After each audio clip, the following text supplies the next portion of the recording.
going to have any issue. And And then they pay for it anyways. and then One way or something, the other. Murphy comes a knocking. Prophet Glutton donated I would say $5. most people don't have much Liz control. Truss is so incompetent. How did she get elected? And the first thing she did was make a move to cap energy prices and comment to Infinite K. Someone had to have told her how stupid that plan was, and she's basically guaranteed hyperinflation for the UK. Here's the thing. She doesn't have a choice. Yeah, she's in office because stupid people voted her in. No, it's not her fault. So Liz Truss, now actually her plan to deal with the inflation is the only politically viable plan that might have any chance of working. Her plan is to cut taxes and stimulate growth, which sounds good, but the problem is, what do you do about the inflation? Again, you only have three choices with the inflation. Let's review. What are the three choices these governments have? You can pay down the debt, which would require massive austerity. You'd have to cut the welfare state. You'd have to get rid of the NIH.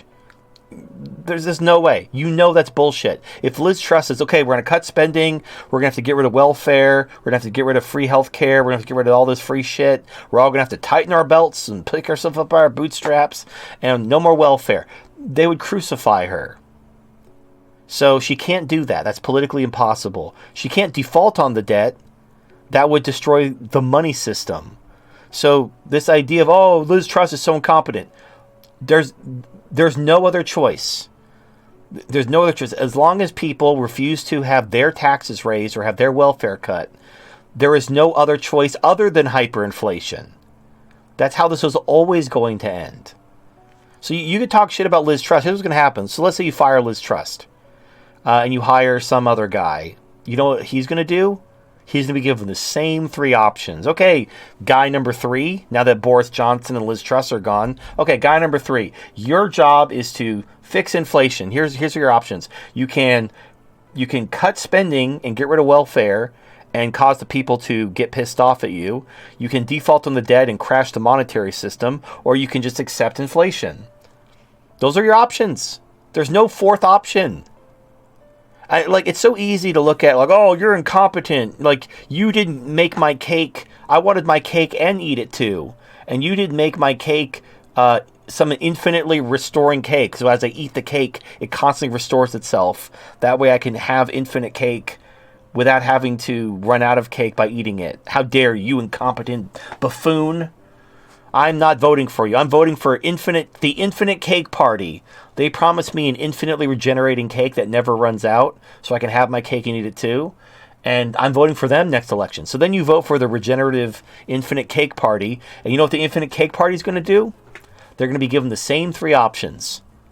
You can cut spending, you can destroy the monetary system, or you can accept inflation.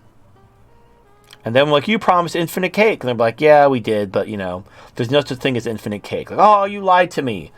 I'm going to vote for the Infinite Pie Party next election. Actually, there won't be any elections. I just decided to take all the power. Well, yeah, the problem is the people. Like, people want free shit. That's the problem. If people stood up and say, stop giving us free stuff, cut the spending, cut the welfare. If we did, all our problems would go away. That's it. Cut the welfare, all our problems go away. Hold on, let me get my chart. Let me get my chart so I prove it to you. Because maybe you forgot. So let me get my chart. And where's my chart? And it's somewhere.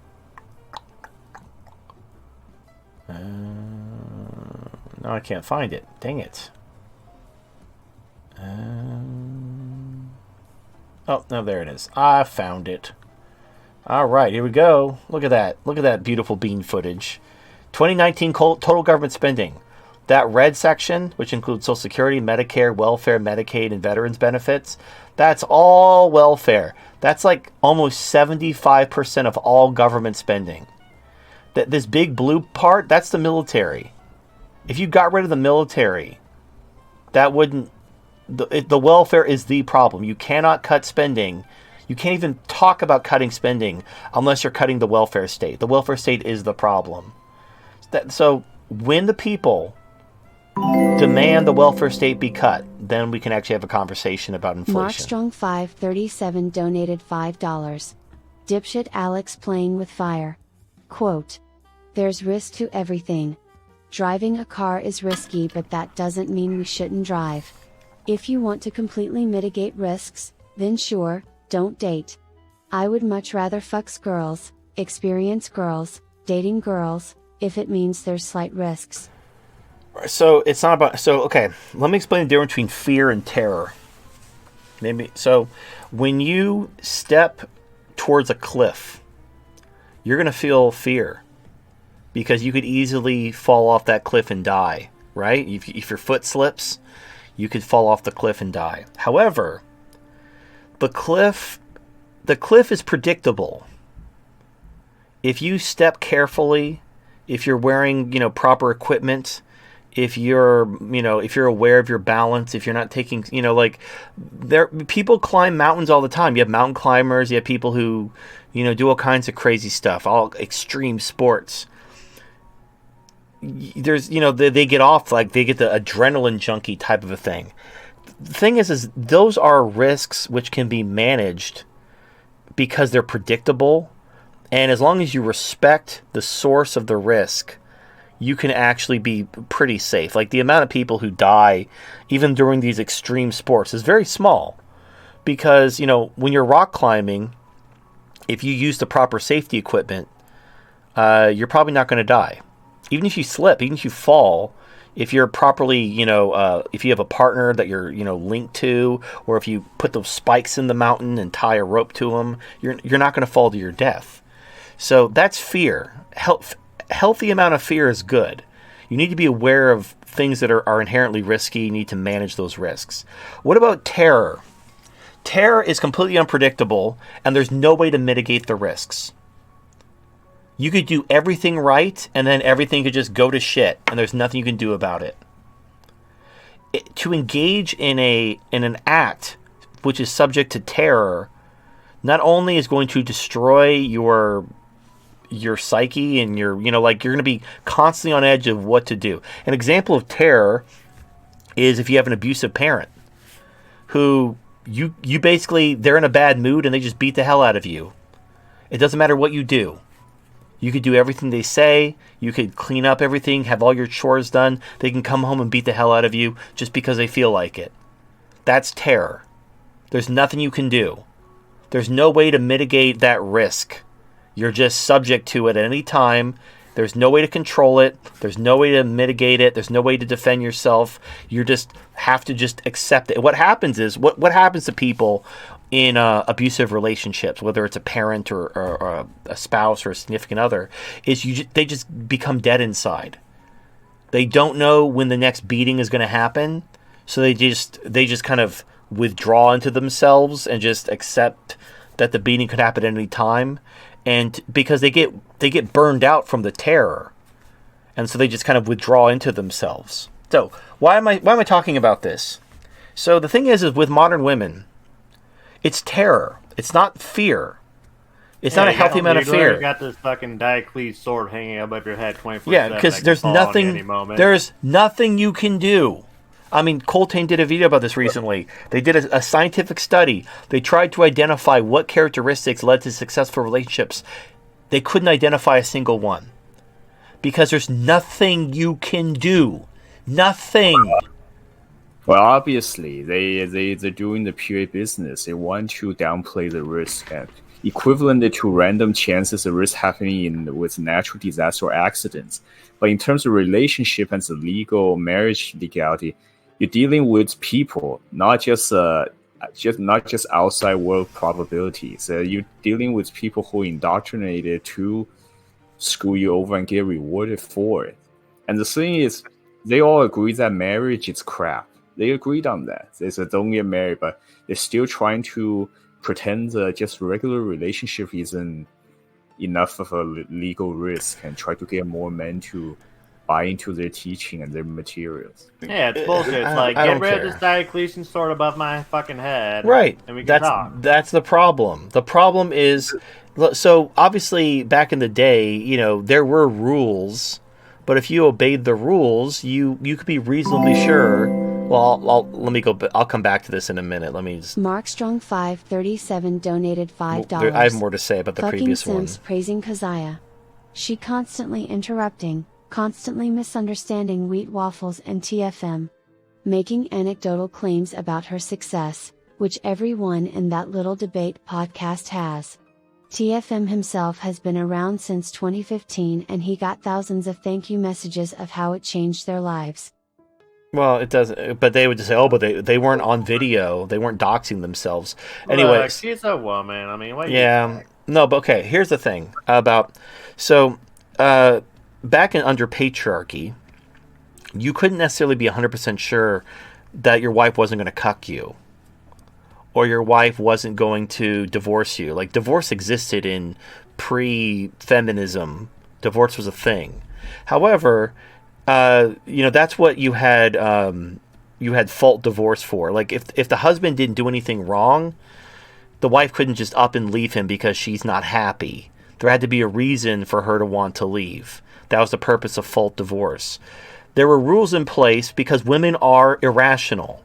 Women will just up and leave because they're not happy. And, like, the laws were structured around that because the priority was the family. They wanted to make sure family stayed together. So there were checks on men's issues and there were checks on women's issues. And feminism has taken all the checks away from women. Women have free reign. They're completely off the leash. They can do anything they want. Men can't do anything about it. So now the idea is what they'll say in response is, well, you got to pick the right one. That's fucking stupid. Because what's right? There's right. no way to Well, categorize it means, what it is, it's a way to basically make it your fault. So you have women who, first of all, people change.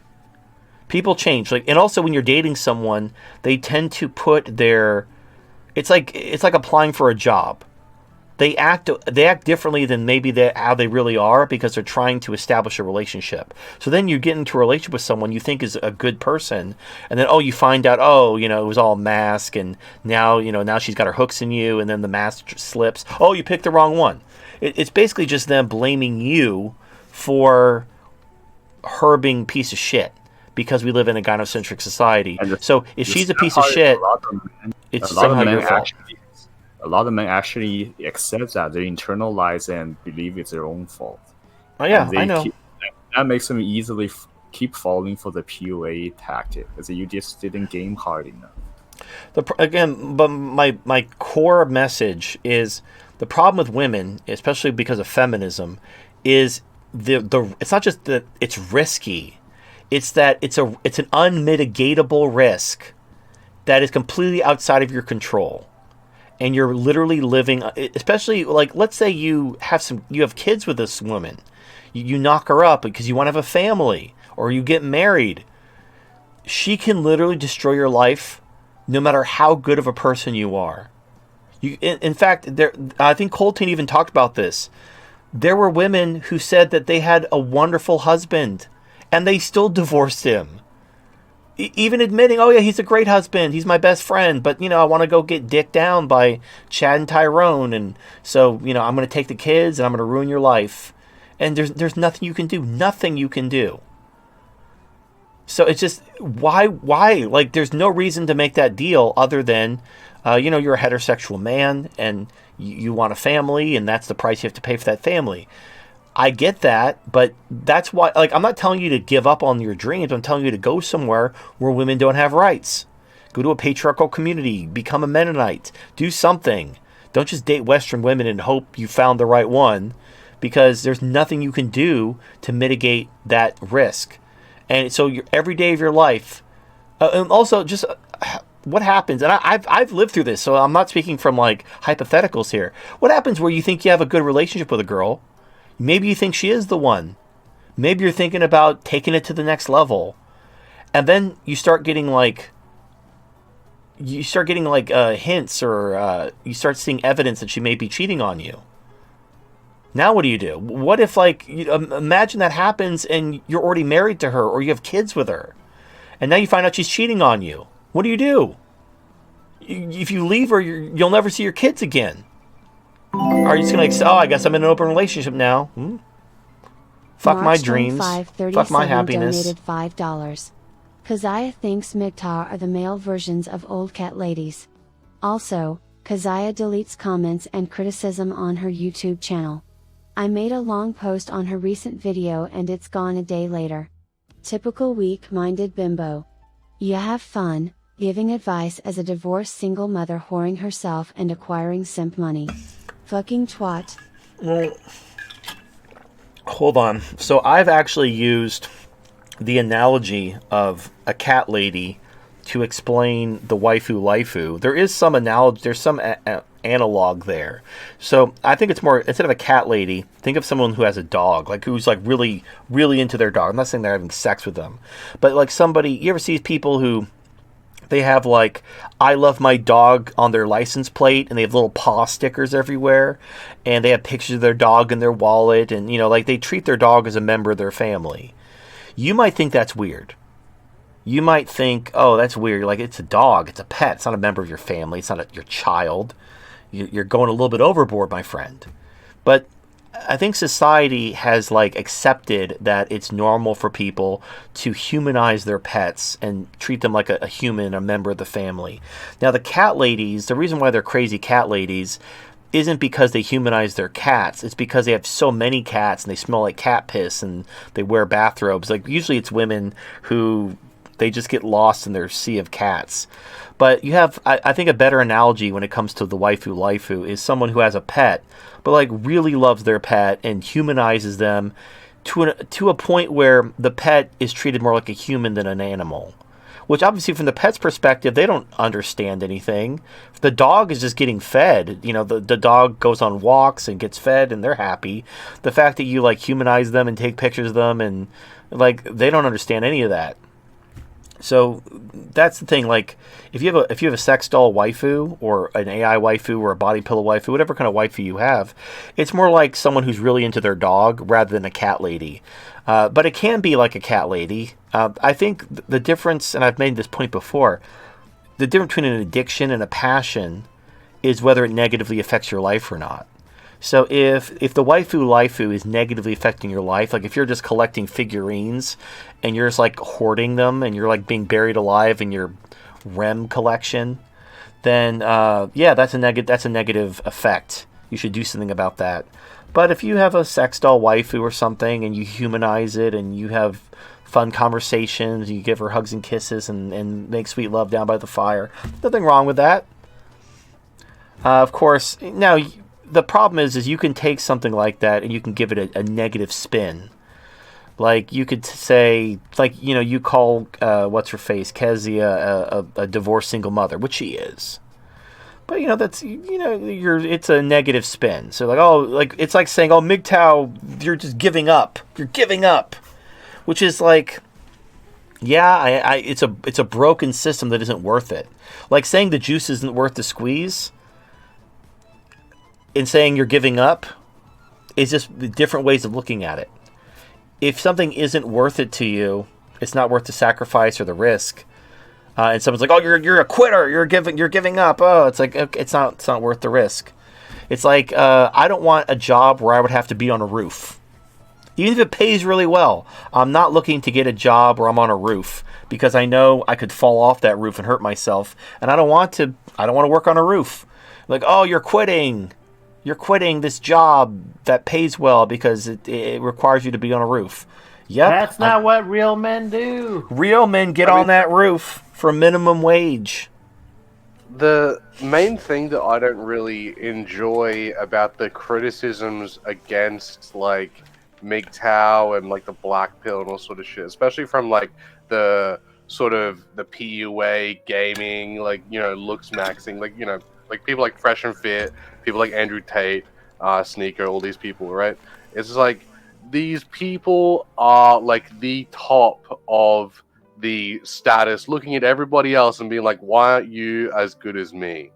You know? And it's like, all you have to do is do these things and then you'll be successful. But you have to actually do something. It's like, yeah, but you do something and then you achieve... It's like... I'm trying to think of a good analogy. It's like you're in a firing range and they put body armor on you, and you're like, "Yep, okay, so you're going to stand at the end here, and we're going to shoot at Profit you, Glutton donated and body $5. armor will With protect you Powell because you talking have." about Hold on, keeping stop. interest rates at a restrictive level for a while before lowering rates again, how would that help with inflation? Can you explain the logic behind this move and how it would be possible to get inflation rates back to 2% without hiking rates like Volcker in the 70s? He's talking shit. In fact, the government can't afford. So bond rates and bond yields are related to the interest rate. The actual federal funds rate is what banks borrow at. The government doesn't care about that. The government doesn't borrow at that rate. But when the interest rates go up, bond yields go up. Because bonds have to adjust. Think about it. If you're a company and you want to issue a corporate bond, you can't issue it for less than what a CD is paying. Because who's going to buy your bond but then get a CD at the bank for more interest? So you have to beat the interest rate that the bank is offering because a corporate bond is inherently more risky. So as interest rates go up, CD rates go up, government bond rates go up, corporate bond rates go up. They're all related. So if, this is the thing, Powell's talking about keeping interest rates about 4%. Now, 4% interest rates at the federal funds rate level won't bankrupt the government. But bonds at the 5.5%, that will bankrupt the government. And that's what bonds will be. Now, here's what's interesting. When people were expecting a Fed pivot, you saw the yield curve invert. You saw short-term bonds going higher, but longer-term bonds going lower because everyone was expecting the Fed to pivot in like a matter of months. Now that all this tough, hawkish talk is happening, longer-term bond yields are going up. Like the 30-year bond rate is going up. That's really bad for the government. Like long-term bond rates going up to 5% will bankrupt the government. So Powell talking about keeping rates at like 4 or 5% until inflation goes down to 2%, he's talking shit. Inflation is not going to go down to 2%. Like, he's just talking shit. He's just trying to basically, he needs the stock market to, so let me explain. Let me back up again. He needs there to be a crisis so that you beg him to lower interest rates and accept the inflation. Because right now, if he, like, look at the guy who was talking shit about Liz Truss. Talk about, Liz Truss is so incompetent, she's going to cause hyperinflation. You're saying that because you don't understand, like, there was never any other outcome. But imagine if Liz Truss caused an economic shutdown, an economic collapse, and then hyperinflation was the least shitty alternative. Like, Liz Truss destroyed the economy, and but good thing we did hyperinflation because that was better. That's what's going on. They need to create a crisis so that you'll accept the high inflation. But what's ironic is all this shit about like, the recession, the demand destruction. There wasn't any demand destruction. That's the funniest part. All the oil is down from 130 to like 75 based on nothing. It's all based on bullshit and recession fears. We've been in a recession since July, and inflation's going up, and gas prices are going up again. It's all bullshit. But because the stock market and the futures market is inherently speculative, people react to the propaganda. And also, there's a saying, don't fight the Fed. So when the government and the Fed are trying to do something, it's best for you to go with it, to not fight the Fed. The problem is, there's one thing more powerful than the Fed, and that's the basic laws of economics. Not even the Fed and the government, with all of its propaganda, can undo the laws of economics. That's the problem. The amount of debt we're in and the amount of inflation we're in, the Fed just doesn't have an option. If the Fed fights inflation, the government goes bankrupt, which obviously the government doesn't want to happen. So the Fed is just trying to make it to Friday. And honestly, look, I credit Jerome Powell's done an amazing job keeping people from panicking. That's his primary job, is to keep people from panicking. And he's done an amazing job doing these tiny fractions of a percent rate hikes, making everybody think, oh my God, he's going to raise rates 0.5%. It's the end of the world. Anton Brilliant. Shutter Amazing. donated $5. What's the lion's mane supplement called? Cause I tried to find it, but all I could find was plain mushrooms or reishi mushrooms, and I'm a fussy little bitch when it comes to squeaky food. It's called Lion's Mane. I mean, hold on, I got it over here. It's the brand I use is called Dr. Emil. So it's EMIL. Lion's Mane, 2100 milligrams. You take 3 capsules. Yeah, it's just Lion's Mane. From the brand name is Dr. Emil. I got it from Amazon. It's nothing special. It's literally just mushrooms in a capsule. All right. Okay. Voodoo or HD, someone was saying something and then the super chat went off. Yeah, I was just talking about the sort of.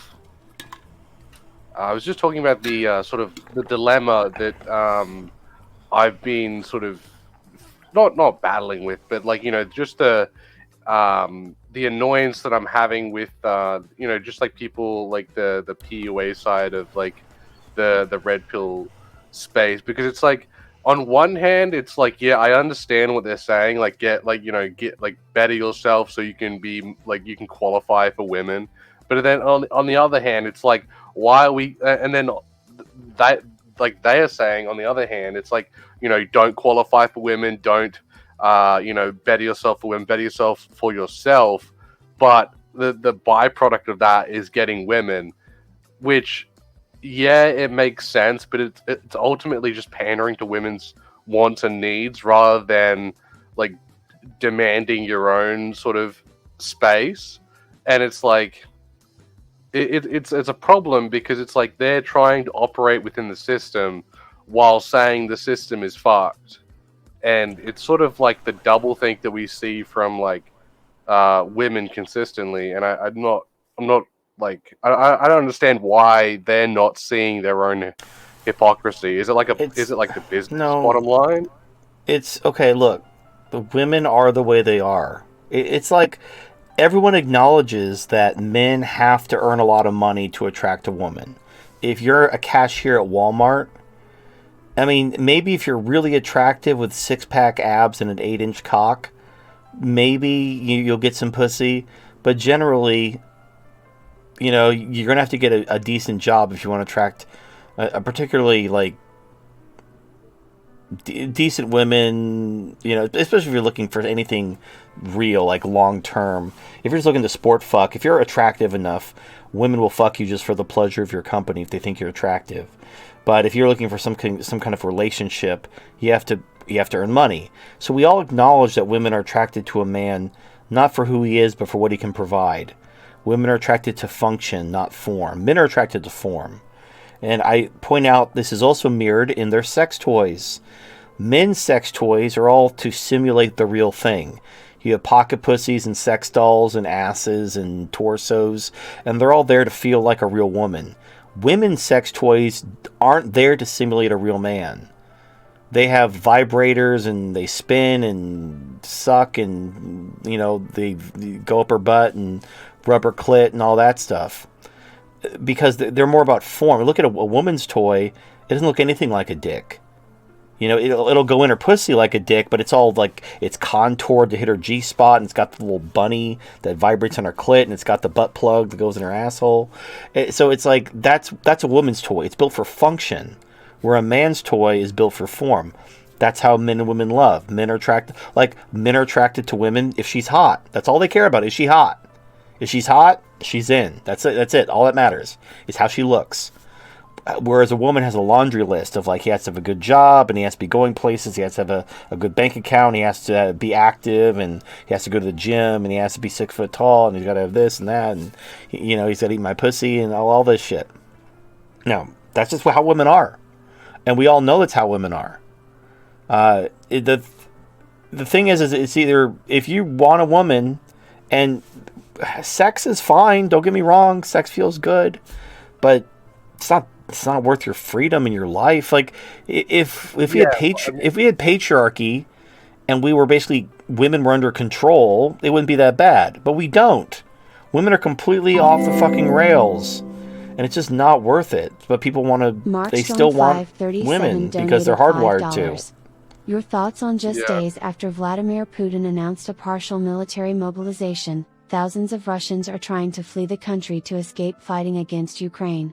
Protests are also erupting in Russia. That's